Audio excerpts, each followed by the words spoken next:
கரப்பான் பூச்சி கட்சியின் புரட்சி என்னன்னு வாங்க பார்க்கலாம். இளைஞர்கள் மீது விழும் ஒவ்வொரு அடியும் அந்த போராட்டத்தை இன்னும் வீரியம் கொள்ள வைக்குமே தவிர அந்த போராட்டத்தை ஒருபோதும் கட்டுப்படுத்தாது என்பதை மத்திய அரசு எப்போதுதான் உணர போறாங்கன்னு தெரியல. கரப்பான் பூச்சி கட்சி காக்ரோச் ஜனதா பார்ட்டி இன்னைக்கு தலைநகர் டெல்லியே ஸ்தம்பிக்க வச்சிருக்கிறது கரப்பான் பூச்சி கட்சியின் இளைஞர் பட.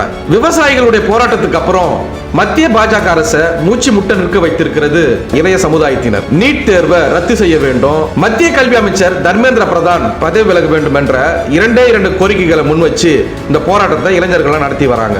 இந்தியாவும் தமிழ்நாடும் எத்தனையோ கட்சிகளை பார்த்திருக்கு. ஒரு கட்சியை தொடங்குவதற்கு முன்னாடி அந்த கட்சிக்கு என்ன மாதிரியான பெயர் வைக்கலாம் அப்படி என்பதற்காக பல மாதங்கள்லாம் ஆலோசனை நடத்துவாங்க.